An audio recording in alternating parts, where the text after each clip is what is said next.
কি এমন ভুল করেছিলাম যার জন্যে ইউটিউব আমার 2 বছরের কষ্টের ফসল ডিলিট করে দিল। আমার ইউটিউব চ্যানেলটা ডিলিট হয়ে গিয়েছে। আজ তোমাদের সাথে সব কিছু শেয়ার করব। আর সবার কাছে একটাই অনুরোধ, যারা যারা আমার ভিডিওটা দেখছেন অবশ্যই আমার চ্যানেলটা সাবস্ক্রাইব করে যাবেন প্লিজ। আসসালামু আলাইকুম, সবাইকে অনেক অনেক ভালোবাসা জানিয়ে শুরু করছি আরও একটি নতুন ব্লগ। আশা করছি সবাই আমার পাশে থাকবেন এন্ড আমাকে সাপোর্ট করবেন। আর আমার ভিডিওটা যদি ভালো লাগে তাহলে অবশ্যই আমার চ্যানেলটা সাবস্ক্রাইব করে যাবেন প্লিজ। আজ তোমাদের সাথে আমার কিছু কথা শেয়ার করব।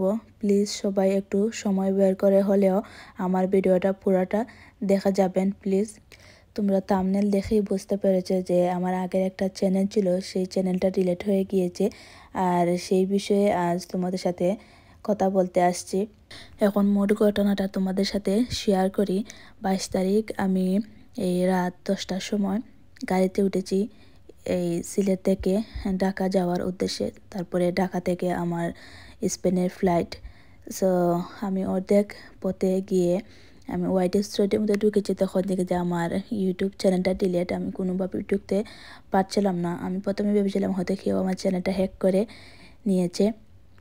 তারপরে ঢাকার কিছু আগে একটা হোটেলে আমরা গাড়িটা থামাই ফ্রেশ হওয়ার জন্য। তারপরে কিছু খাবার দাবার খেয়ে আমরা প্লেনে উঠে যাব সেই জন্যে।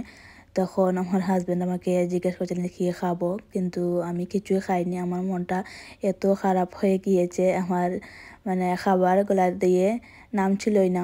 তারপরে ওনারা খাওয়া দাওয়া করলেন আর আমি না খেয়েই স্পেন আসছি। আর প্লেনের খাবার তো আর খাওয়া যায় না। এগুলা কী কারণে ইউটিউব আমার চ্যানেলটা ডিলিট করে দিল তা আমি আজও জানি না। তারপরেও আমি মনে মনে ভেবেছি হয়তো আমি আমার মেয়ের আকিকার যে ব্লগ দিয়েছিলাম সেখানে কিছু গরু কাটার অংশ দিয়েছিলাম, সেই জন্য হয়তো আমার ইউটিউব চ্যানেলটা তারা ডিলিট করে দিয়েছে, কারণ এগুলা এলাও না। আমি জানি না, পরে জেনেছি। সো আমি আমার মনকে সান্ত্বনা দিলাম। তারপরে স্পেন আসার পরে আমি ইউটিউবে সার্চ মেরে দেখলাম যে কোনোভাবে রিকভার করা যায় নাকি। তারপরে দেখলাম যে অনেকের ভিডিও রিকভার করা যায়। সো আমিও অ্যাপ্লাই করেছি, কোনো আনসার নাই, উত্তর নাই ইউটিউবের তরফ থেকে।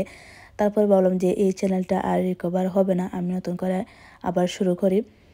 আর তারপরে আমি নতুন করে আরও একটা চ্যানেল খুলেছি এই 1 সপ্তাহ আগে। সেখানে বেশি ব্লগ না, এই ঈদের একটা ব্লগ আর আরও একটা শপিংয়ের ব্লগ দিয়েছি। এখন কি হয়েছে, কাল সেই চ্যানেলটাও ইউটিউব ডিলিট করে দিয়েছে। এখন এই চ্যানেলটা কেন ডিলিট করে দিল আমি সেটাও বুঝতে পারলাম না। আগের চ্যানেলে হয়তো আমি কিছু ভুল করেছি, এই গরু কাটার অংশ দিয়েছে, অথবা হয়তো আরও অনেক ভুল ছিল, কিন্তু এই চ্যানেলটা তো নতুন ছিল। এখন নতুন করে আবার একটা চ্যানেল খুললাম আগের চ্যানেলের নাম দিয়ে, তুলি সুজন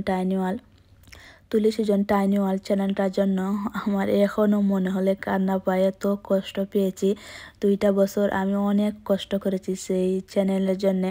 আর সব কিছুই আমি একা একা তৈরি করি, ব্লগ ভিডিও তারপরে এডিট সব কিছু। দেখা যায় যে আমি যখন রেস্টের টাইম পেতাম তখন না ঘুমিয়ে না রেস্ট করে আমি এই ব্লগ বানাতাম, এডিট করতাম। কেউ আমাকে হেল্প করেনি, আমি একা একাই সব কিছু করি। আর বিদেশে যারা থাকেন তারা তো জানেনই, সব কিছু একা একা করতে হয়, সংসার সামলানো, কাজ কর্ম সব কিছু একা একা। তার ফাঁকে আমি যে অবসর সময় পেতাম সেই সময়টুকুতেই আমি আমার এই স্বপ্নটাকে লালন পালন করতাম। আমার ভালো লাগে ব্লগ করতে, সব কিছু সবার সাথে শেয়ার করতে, কিন্তু বারবার আমার সাথে কেন এটা হয় জানি না। এর আগেও আমার 2টা চ্যানেল ছিল, সেটাও বাদ দিয়ে দিয়েছি ফ্যামিলি প্রবলেমের কারণে। আর এই চ্যানেলটা নিয়ে এত আশা ছিল আমার, মনে মনে ভেবেছিলাম যে স্পেন যাওয়ার পরে মনিটাইজ করে ফেলবো, সেটাও আর হলো না। সব থেকে বড় কথা হলো আগের চ্যানেলের জন্য, এই তুলি সুজন টাইনি ওয়ার্ল্ড চ্যানেলের জন্য অনেক কষ্ট করেছি, অনেক টাকা নষ্ট করেছি। টাকা নষ্ট করেছি বলতে আমি অনেক পার্টি লাভার বলতে পারো, পার্টি অনুষ্ঠান এগুলা করতে ভালোবাসি।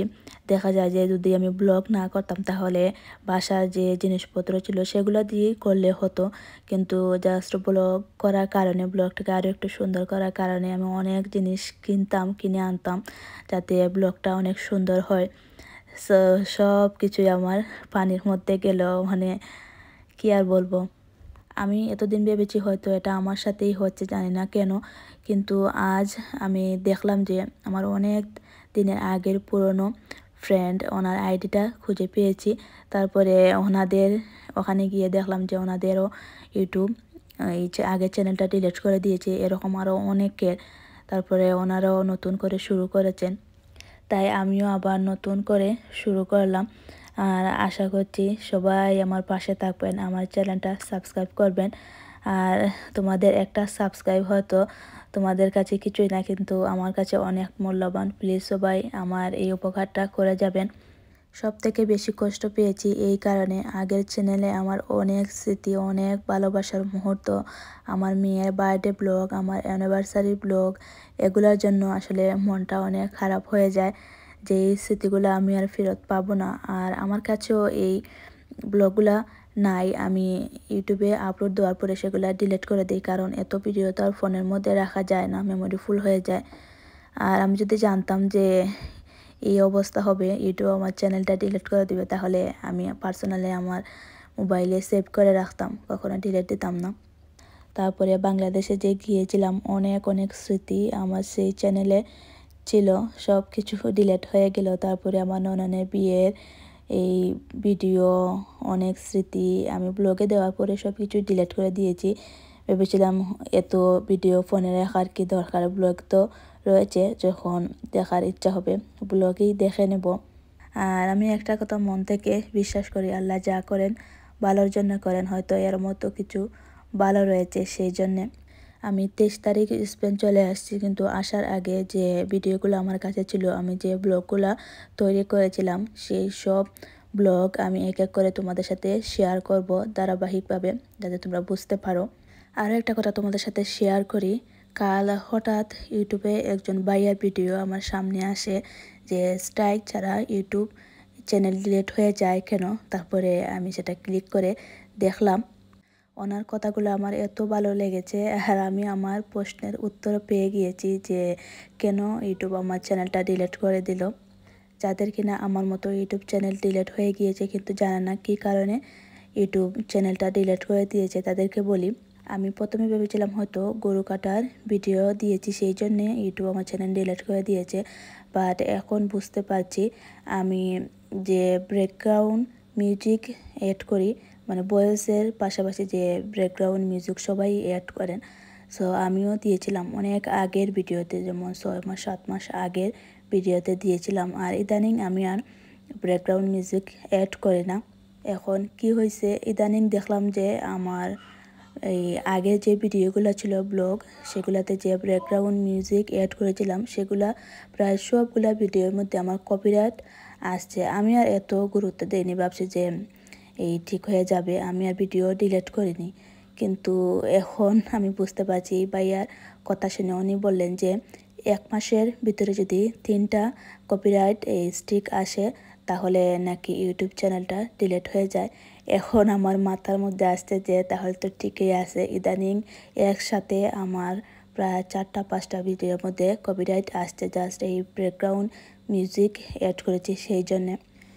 যাই হোক, এখন থেকে আর ব্যাকগ্রাউন্ড মিউজিক অ্যাড করব না। আর আরেকটা কথা বলি, আমি যে ব্যাকগ্রাউন্ড মিউজিক অ্যাড করেছিলাম সেগুলো কিন্তু কপিরাইট ফ্রি ছিল। আর তখন আমি যে আপলোড দিয়েছিলাম তখন কপিরাইট আসেনি। 6 মাস পরে তারা কেন যে আবার স্ট্রাইক দিল বুঝলাম না। আমি 6 মাস আগে প্রায় 6-7টা ব্লগের মধ্যে একটা মিউজিক অ্যাড করেছিলাম, সেটা কপিরাইট ফ্রি ছিল। তারপরে এই 6 মাস পরে এখন প্রায় 8টা 10টা ব্লগের মধ্যে আমার কপিরাইট চলে আসছে। আমি এত গুরুত্ব দিইনি, আর এখন বুঝতে পারলাম যে আমার ভুল এটাই ছিল। যাই হোক, যেটা হয়ে গেছে সেটা নিয়ে চিন্তা করে আর লাভ নেই। সামনের দিকে আমি আরও কেয়ারফুল থাকবো যাতে আমার চ্যানেলটা ডিলিট না হয়। আর সবার কাছ থেকে বিদায় নিয়ে নিচ্ছি, আল্লাহ হাফেজ।